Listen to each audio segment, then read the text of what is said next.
Chapter 333, Gains. Lumien's smile gradually softened as he watched the spirit body writhing and wailing within the flames. This was one of the ways the Padre died, as he had predicted. Certainly, when he initially ignited the Abyss Demon flowers, transforming the derelict mine within the bottle of fiction into a fiery inferno, he hadn't anticipated Guillaume Bainet's direct incineration. During that moment, he had relied on his combat instincts and seasoned experience to create an environment that favored his strengths and mitigated his most vulnerable points. The summoning of the Abyss Demon flowers by the Padre had presented an opportunity. The anesthetic gas produced by the incineration of the Abyss Demon flowers wasn't his intention. His aim was to battle within an infernal hell. During that period, his remaining spirituality had been scarce. Nonetheless, a pyromaniac's resistance to flames significantly outclassed a fate appropriator's. Moreover, this resistance was a physical attribute that didn't deplete his spirituality. As the bottle of fiction transformed into a blazing inferno, even the very air could scorch the trachea and lungs. Lumien believed he would ultimately prevail. He could outlast Guillaume Bainet, enduring until the flames extinguished themselves due to lack of fuel. With his grasp of the inevitability pathway, and in the absence of unforeseen deviations for Sequence 6 Beyonders, Guillaume Bainet's constitution was merely more robust than that of an ordinary person. His strength lay in his flexibility and tolerance, rather than fire resistance. Lumien's observations during the Cordoue confrontations validated this point. Both Guillaume Bainet and Pierre Barry, individuals who had clearly progressed beyond Sequence 7, exhibited remarkable combat capabilities, albeit lacking commensurate defensive attributes. Lumien hadn't anticipated the Padre contracting the steel body ability.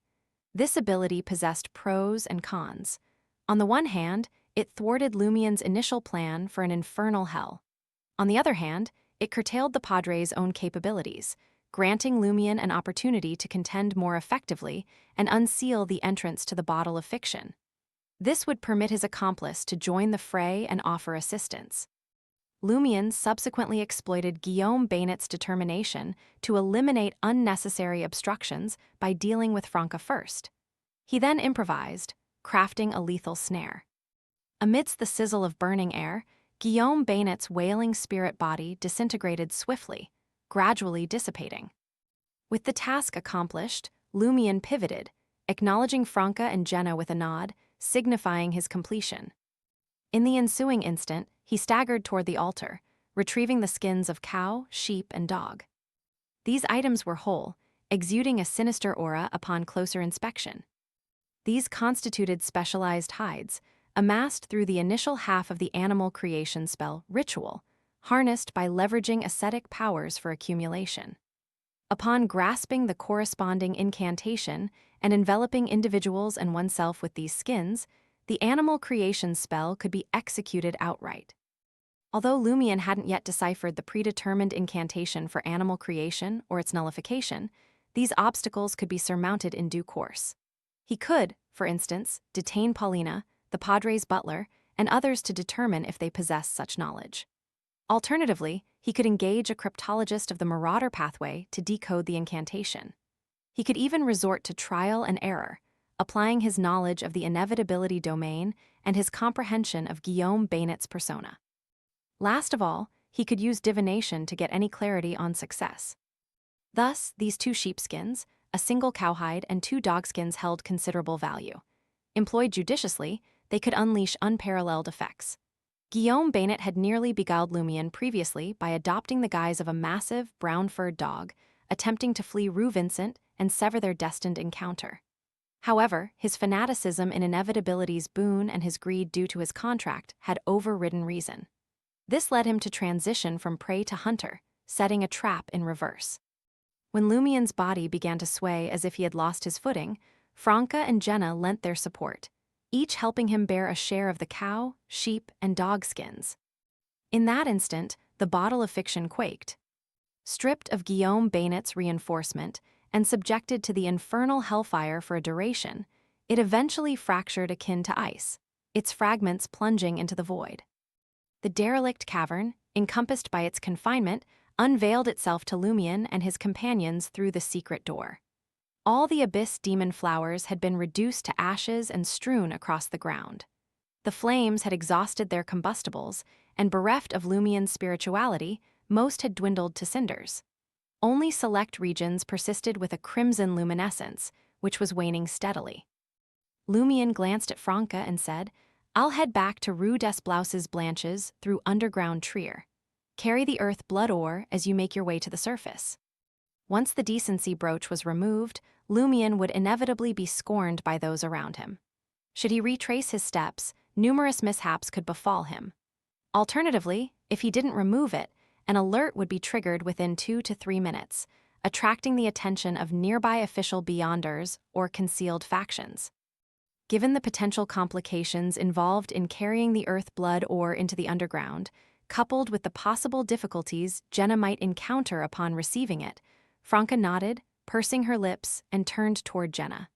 "Follow Seal. He's at his limit. He might not even stand a chance against a dog." "If it's the same dog as before, I wouldn't be able to defeat it," Lumion muttered. As the exit on the opposite side of the abandoned mine remained unobstructed, a frigid gust swept into the sacrificial hall, dispersing the anesthetic gas with the fragmentation of the bottle of fiction. Lumion staggered onward, arriving at the charred remains of Guillaume Bainet. He kicked the body and turned it over, ensuring nothing was concealed within. Lumion picked up the iron-gray military alcohol flask and advanced toward the abandoned mine's exit. There, he noticed a brown-furred dog skin that no longer bore a sinister aura. This particular area had avoided incineration, leaving the dog skin intact. Nevertheless, the process of reconstituting the animal creation spell ritual was mandatory. Only through the application of an ascetic's ability could it regain its status as a beyonder item. Beyond the abandoned mine's exit, 2 objects were propped against the rocky wall. One comprised a kerosene-lit lantern, while the other was a dark green canvas backpack favored by adventurers and mercenaries. Lumion hoisted the backpack, finding it surprisingly weighty. It was almost too heavy to lift. Curious, Franca crouched down and unfastened the backpack. Within it lay gratifying gold bars, stacks of banknotes, and golden coins. "Wow," Franca exclaimed. "So much money?" Lumion's initial thought was, "Thank goodness, the Padre didn't expend all of Auror's accrued royalties." This was followed by a rather visceral reaction. "Fucking damn it, this man is so sinister."